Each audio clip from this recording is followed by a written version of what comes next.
Welcome to the Candid Comms podcast. If you're looking for practical and inspirational ideas to help you thrive in internal communication, you're in the right place. I'm your host, international communication consultant, trainer and mentor, Rachel Miller. Through this podcast, I'll share my experience with you so you can increase your skills, knowledge and confidence on all things internal communication related. Hello and welcome to the show. In this week's episode, you and I are going to be focusing on how to start out in internal communication, and particularly, what do you need in your kit bag? Through this episode, you will leave with one thing to know, one thing to do, and one thing to think about. Are you ready? Let's get started. The first thing I want to kick us off with today is focusing on what you need to do as an internal communicator.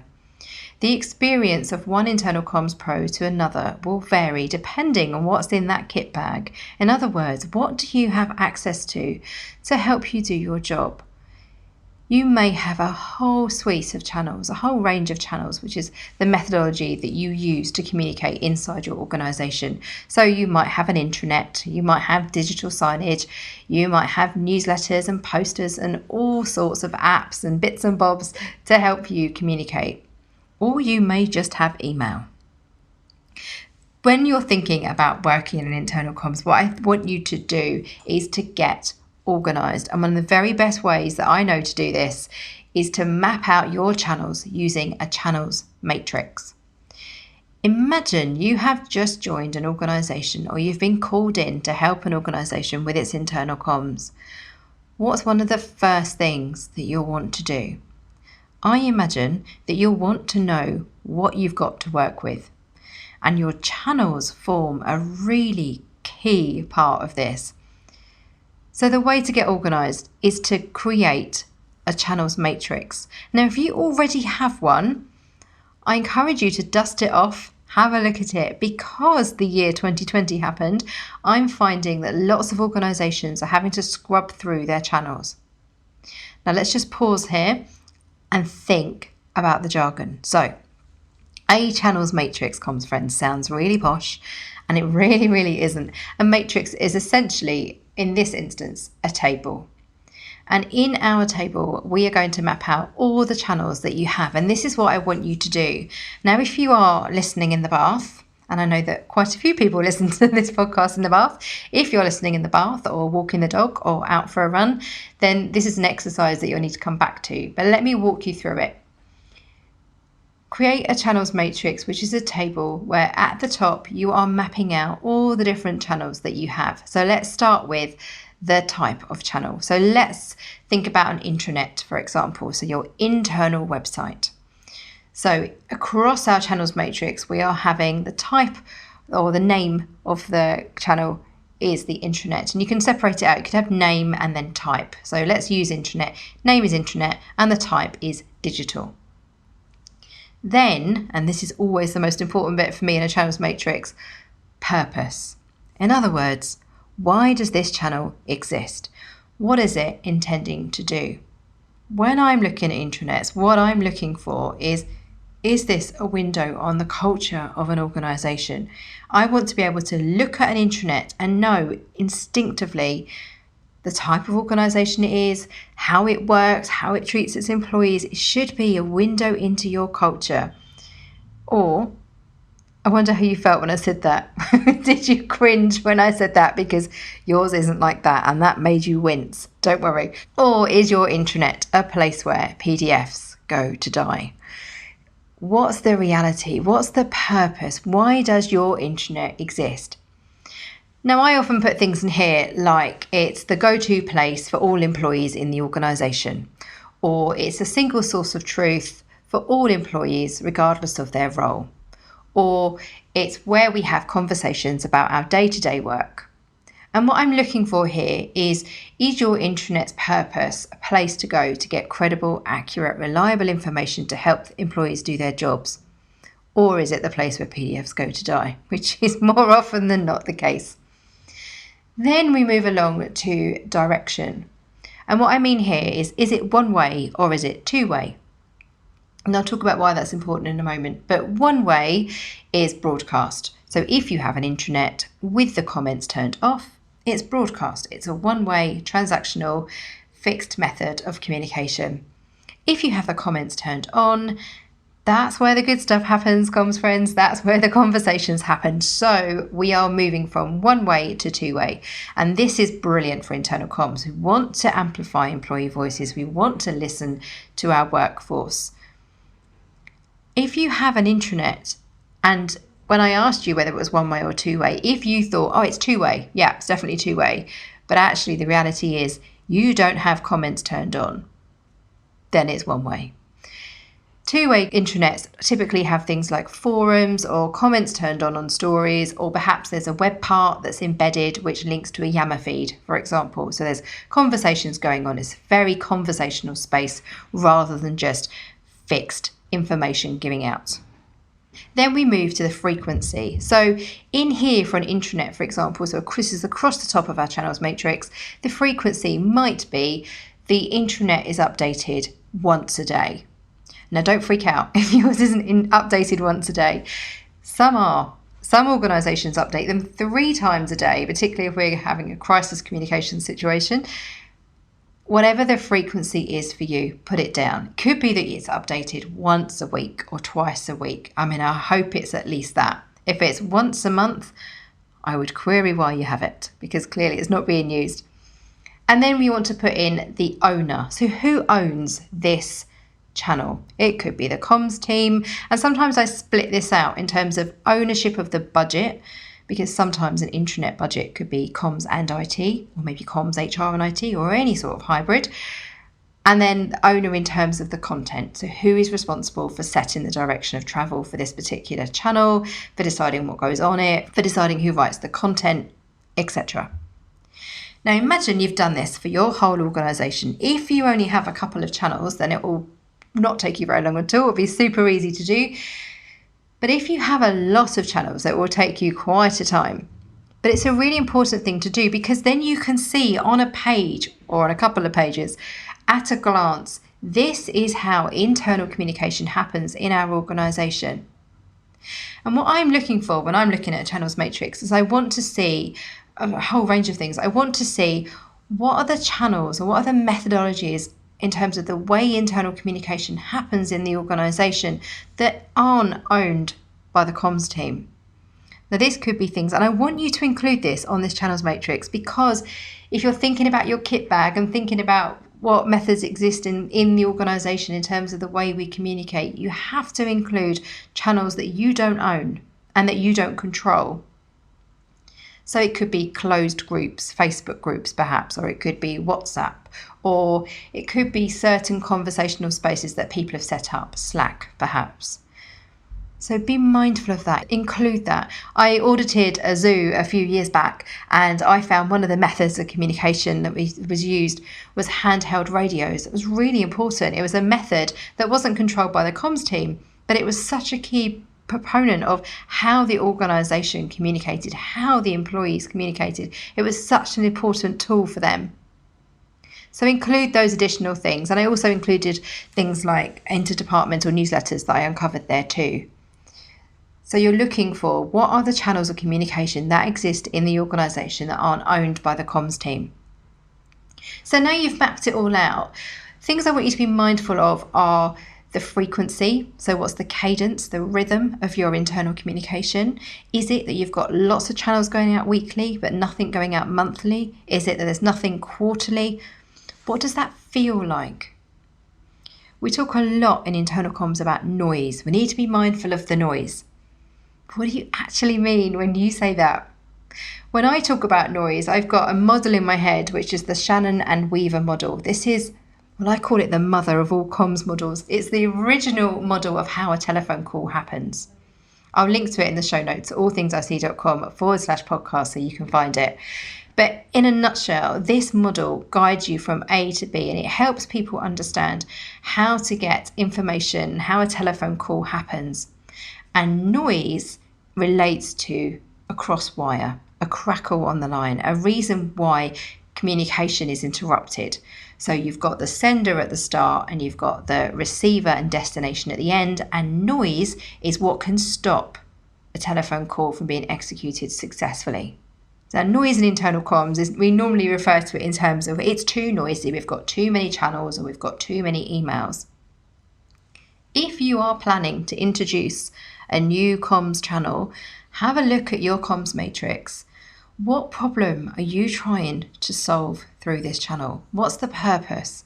Do you already have a channel that already suits that purpose? You can add different columns to your channels matrix. Another one that I frequently add is audience. I'm not a fan of the word audience because it implies a performance, which isn't helpful, but it's a standard term that we use a lot in internal comms, so we're going to go with it. But just know it makes my teeth ache every time. So audience is, who is this aimed at? So if you're doing an intranet, for example, is it aimed at, I imagine, all employees who have an email address, for example? Or if you are using posters, it's aimed at all frontline workers who don't have email access. So it's really important that we're aware of how internal communication happens, because if you're trying to focus on transforming your internal comms, which is a topic that I covered right at the start of season 1, then you need to understand if there are any gaps. So if you want to communicate with your line managers, do you have a channel where you can communicate with them? Your matrix will help you spot those gaps. So that's what I want you to do from this episode. I want you to create a channels matrix, or I want you to dig out your channels matrix and see whether you need to make any changes to it. Do you need to add any columns in? If you put any of your channels on pause, particularly over the last year in 2020, then that's what I want you to be mindful of when you're looking at your channels matrix today. Are there channels that you used to rely on, that you've not been using, that you put them on pause? Perhaps it's digital signage, screens inside an office building, for example, or maybe it was posters. Have a look at your channels and spot where the gaps are in terms of what were you doing that you've now stopped doing, and do you need to remove them completely? And I have a top tip for you. Whenever clients say to me, "Oh, Rachel, we've got a brilliant new channel coming," and they'll tell me all about it. Maybe they'll say, "We've got an app coming," and I'll say, "Brilliant. What are you retiring?" And more often than not, the answer will be, oh no, well, we're not retiring anything. We're just having another channel. I'm like, okay, so let's talk about the noise in your organization. And you can know where this conversation goes. If you are thinking about creating a channel, make sure you can answer those questions in your channels matrix. Who is it for? What's the purpose? Is it one way or is it two way? What's the cadence? What's the rhythm of it? How does it fit into the wider way that you communicate? Just having a new channel because you've heard about it somewhere or read it somewhere is rarely good enough. I call this Comms Bling. I've written about this on my All Things I See blog, where we have our heads turned by the latest, shiniest thing and we think, oh, I must have that. I must have an app, or I must have digital signage, or whatever it looks like. Take a moment to look at your channels matrix and make sure you're clear how this fits into your kit bag, how this new shiny channel earns its place within your channels matrix. So the second thing for us to consider today, what I want you to know, is a glossary. I've used lots of phrases today that we use in the world of internal comms, and I find when you're looking in your kit bag and you're trying to understand what you've got to play with and trying to understand what you have, make sure there is a consistency in terms of the language. So how do you describe your channels? What are the words that you use particularly? If you're starting out in internal comms, and I remember this, my first job back in 2003, I'd been a journalist for 4 years and I then was launched into the brilliant world of internal comms, and I felt like people were talking a different language. I didn't know what a channel was. I didn't know what a stakeholder was. And it was quite a steep learning curve. And I remember just asking questions constantly to people around me. And there's a brilliant team around me who were just so open and so generous with their knowledge. Nowadays, you have things like the glossary on my All Things I See blog. Sometimes I really wish that somebody else back then was doing what I'm doing today and sharing knowledge, because my goodness me, it would have stopped me asking so many questions. But I've got you covered. If you are stuck, you don't know what a brown bag is, you don't know what a town hall is, then check out my glossary. You can find it in the show notes, allthingsic.com/podcast. I'm going to have to explain those. Ever the communicator, I'm going to have to explain those to you. So a brown bag is after the American method of employees bringing their lunch to work. They use brown bags. So a brown bag lunch would be typically employees getting together in a room where they'll bring their lunch and they'll maybe meet face to face with a leader and discuss a topic. So it's very informal.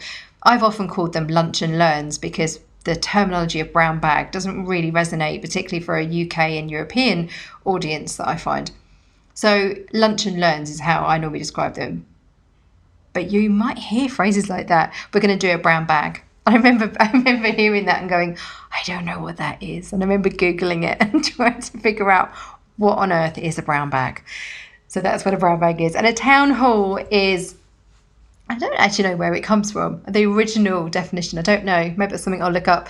But a town hall is an all-employee meeting. And it's also known, here's that lack of consistency in language and internal comms, it's also known as a town hall, all-employee meeting, or an all-hands. If you hear the term all-hands, what we really mean are opportunities for our employees to get together, whether that's in person or virtually. Actually, thinking about lunch and learns, quite a few of my clients have been rolling out lunch and learns and brown bag lunches in a virtual format. So they've been getting their employees together. Obviously, everyone who's working at home is therefore having their own lunch in their own home, and they're dialing in to a virtual session, perhaps with a leader or as a team, to have that collective experience together. So the glossary is really important. I wonder what that means for you and your organisation. I wonder whether you've come across terms that you don't know what they are. Do check out my glossary, it might be in there. If something is missing, by all means, please do tweet me at allthingsic. It's a constantly updated page on my website. I think I first published it back in 2014. And we love rolling out new things and love having new words. So let's all try and practice what we preach and be really, really clear. If you're starting out an organisation and asking what channels you have and you don't know what they are, then feel free to ask. Always, we need to be curious and internal communicators. But if you don't feel able to ask, then my glossary exists to support you. We are going to take a short break, and when we come back, I'm going to leave you with one thing to think about. See you in a moment. Comms friends, I have a special offer for you. Because you are a listener of the Candid Comms podcast, you can save 10% off my range of online masterclasses.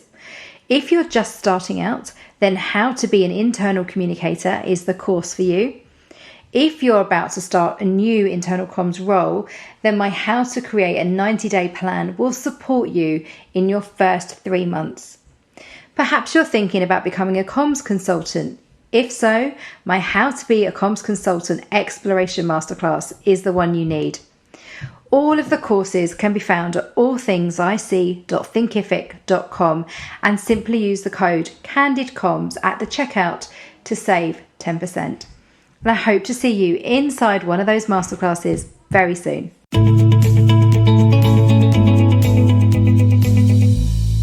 Welcome back. In the final part of this week's show, we're going to be focusing on what you need to think about. We've covered off a channels matrix and we've covered off having a glossary. But if you're just starting out in the world of internal comms and you want to know how to be an internal communicator, I've created a whole course to support you. My How to Be an Internal Communicator online masterclass exists to guide you through everything we've already talked about today, but it also includes things like skill set mapping. It gives you a diary to show you the week in the life of an internal communicator, and it also helps you create your very own personal skills development plan. For the final part of today's show, I'm going to share some insights that you can find in that course. If you've been working in internal comms for up to 3 years, then this course will really support you. Or if perhaps you have a team and you want to make sure they all have a really strong grounding and a consistent understanding and application of what internal communication is, then how to be an internal communicator will help them. Don't forget, you can use the code that you just heard in the Candid Comms podcast offer, which is just using Candid Comms at the checkout. So to close our conversation today, what I want you to think about is the skills that you need to be an internal communicator. And I'm going to point you towards the IOIC Institute of Internal Communication Profession Map. This is such a useful piece of work. The IOIC first launched it back in 2016, and it outlines all the skills and the behaviours that you need to be an internal communicator. And there's some fantastic words on there. It includes, you need to have behaviours like being curious. I love that. If you're working in internal comms and you're not curious, you're not asking, why do things happen like this? Why do our leaders communicate like X, Y, Z? Then we're missing a trick. That mindset of curiosity is a wonderful one to have. It also helps me map out teams. So if I'm working with a comms director, for example, and we're looking at perhaps improving the team or looking at what does the business need us to do, which is the most important thing when we're thinking about internal comms. If you take away nothing else from this episode, make sure you know what your business strategy is. Really simple. It should be. You should be able to get hold of your business strategy, whether you are curing patients, transporting people, or making widgets, whatever the purpose is of your organization, it needs to be written down somewhere. And then your comm strategy needs to be linked to that. You'll have heard me say this before, but the purpose of internal communication isn't telling people what to do. It's to create a shared understanding and a shared meaning. Only then can our employees align themselves to our company's purpose and goals. So therefore, knowing what your business strategy is essential to help you start off on the front foot when working in the world of internal comms. If your comms strategy isn't aligned to your business strategy, then how can we evidence, how can we prove why we're doing what we're doing? It's not enough just to have a brilliant set of channels. You have to understand how they help your employees by creating that shared understanding and shared meaning of what it means to be part of your organization, how their role fits in, how their role day to day inside your organization helps you achieve the overall goals of the company, the reason that it exists. What an incredible privilege that is for us comms friends. I never ceases to amaze me how incredible that is, because when you work in internal comms, if you do so in a really intentional and a really mindful way, knowing what's important to the business, knowing what we're striving to achieve as an organization, and you work back from there, it gives you the right lens to look through to help you plan whatever is in your toolkit, whatever's in your kit bag, whether that's certain channels or toolkits or templates or advice and guidance or the way that you coach and train your leaders internally. The reason I think the IOIC profession map is really helpful when thinking about all of this is because it has different levels. So what it means to be starting out in internal comms and to be working with channels is very different to being much more senior, where perhaps you've worked your way up in your role or up in your organization to then be setting the strategy, the thinking, the planning for the way internal communication happens. And the IOIC profession map breaks all that down. There's a really good PDF that accompanies that model. So I'll share all of that in the show notes at allthingsic.com/podcast.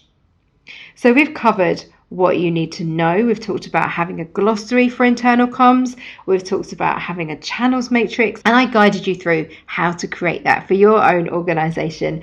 And then the final thing to leave you with is thinking about your organizational objectives, the big strategic plan for your company, and working backwards from there. Now, it might be if you're starting out that you're not involved in that at all, but you will definitely be involved in delivering the strategic priorities for your business, because they should be mirrored in your comm strategy.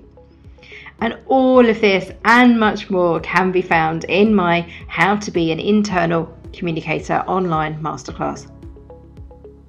As ever, I love to hear from you. I'd love to know what you're taking away from this episode. What really jumped out at you? What has made you pause this episode, grab a notepad and get thinking? Do get in touch. You can tweet me at allthingsic. You can find me at Rachel allthingsic on Instagram, or why not look me up on LinkedIn at Rachel Miller. Until next week, remember, what happens inside is reflected outside. See you again soon.